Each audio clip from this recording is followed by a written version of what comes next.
Hello and welcome back to LM English podcast. I am happy you're here with me today. I'm Manal. On this channel, I help you learn natural English through real conversation.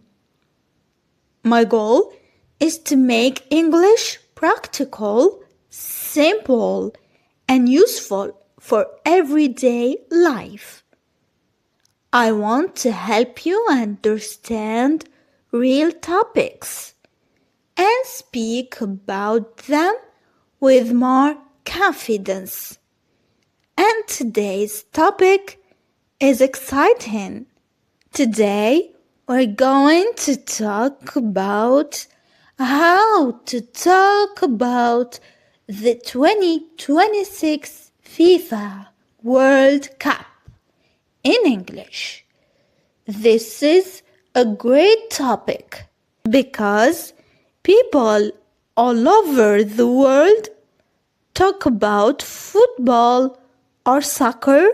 You may want to talk about your favorite team, your predictions, the host countries, famous players, big goals, and the atmosphere of the tournament.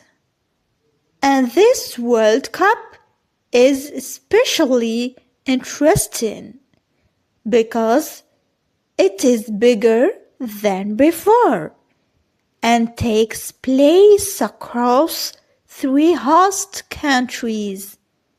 I'll teach you useful phrases, everyday football vocabulary, and real conversation patterns you can use with friends, classmates, or co-workers. If you enjoy learning with me, please like this video and subscribe to the channel. And don't forget to click the bell so you never miss a lesson. Alright, let's get started.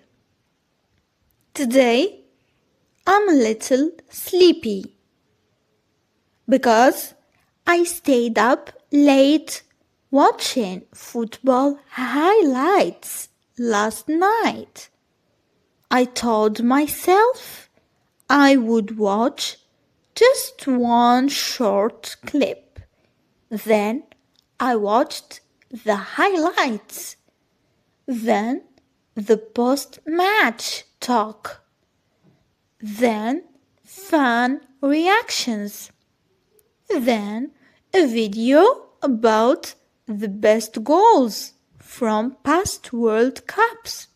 So my short clip became an entire football evening. It happens every time. Football steals my sleep in a very polite way. That sounds very familiar for many fans. I watched parts of a match with my family. My dad became very serious, and my mother kept asking who each player was.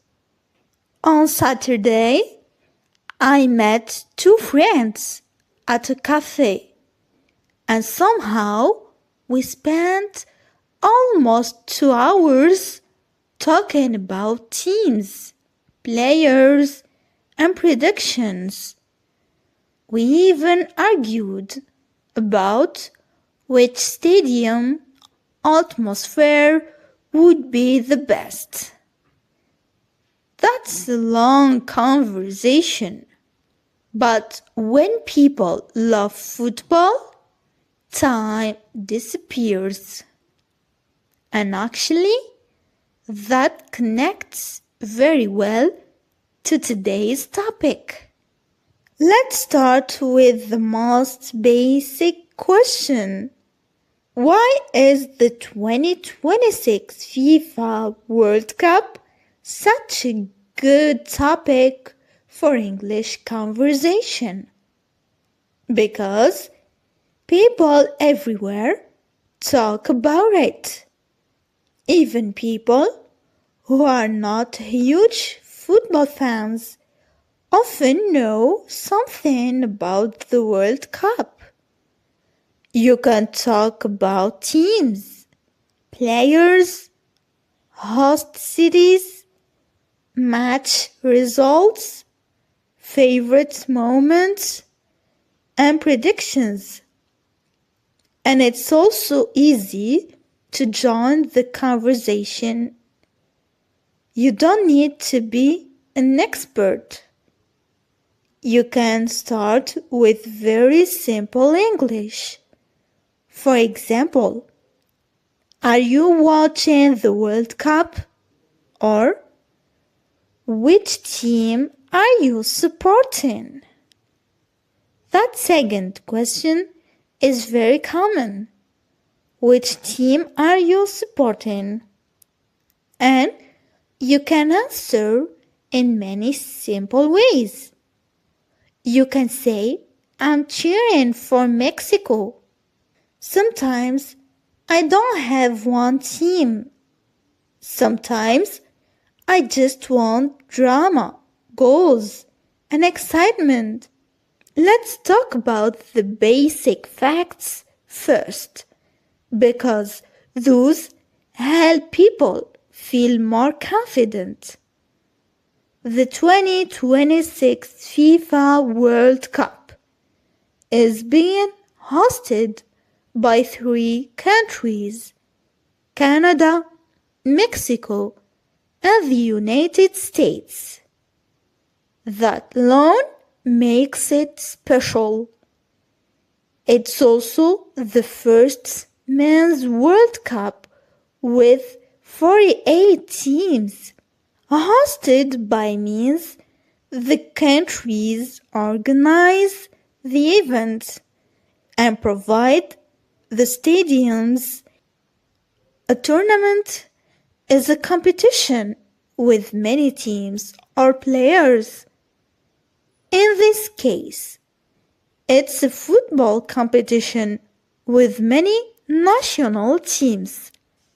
I also think people should know a few simple facts they can mention in small talk, like this World Cup is bigger than before. You can also say there are more teams this time, or it's spread across many cities. That word, spread, is useful. It means something is across many places, not only one area. So, the World Cup is spread across different cities in North America. If someone asks, what do you think about the 2026 World Cup? What is a simple answer? You could say, I think it's exciting because it includes more teams and many different host cities. That is short, clear, and natural. Let's talk about teams. That's probably the easiest part of the conversation. People often ask, which team do you think will do well? Or who do you think can win? And you can answer with an opinion, like, I think France will be strong, or Argentina always looks dangerous, or I'm curious about the host teams. Strong, dangerous, organized, fast, and confident are all useful words for talking about teams.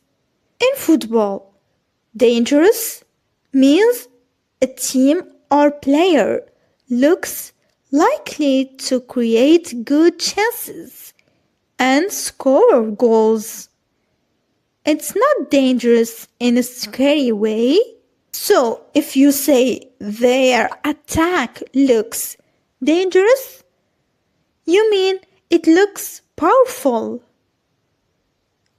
I also hear the word defense all the time. Defense means the players and actions that try to stop the other team from scoring. An attack is the opposite. Attack is when a team tries to create chances and score. So, a simple football opinion could be, I like this team's attack, but I'm not sure about their defense. Let's talk about favorite players. People love that topic. You can say, my favorite player is, and then explain why.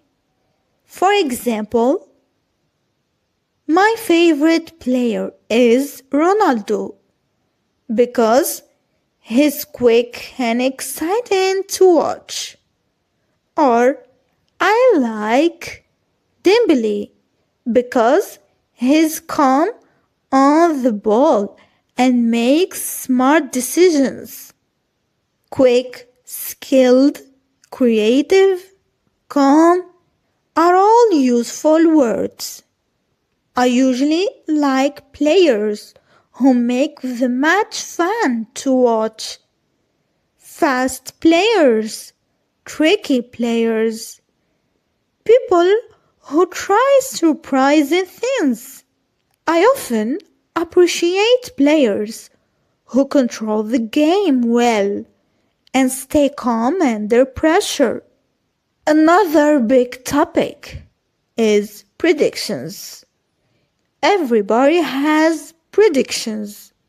Simple phrases for predictions are very useful. You can say, I think they'll reach the quarterfinals. Or, I have a feeling this team will surprise people. Or, I'm not sure they'll go very far. I also like the phrase dark horse. A dark horse is a team or person that people do not expect much from, but that may do very well. It's like a surprise team. Let's talk about match conversations. What do people usually say before a match? They say things like, are you watching tonight? Who do you think will win? This should be a great game. Or, I'm nervous about this one. You can also say, it looks like a tough match. I think it will be close. Or, I hope my team gets a good result.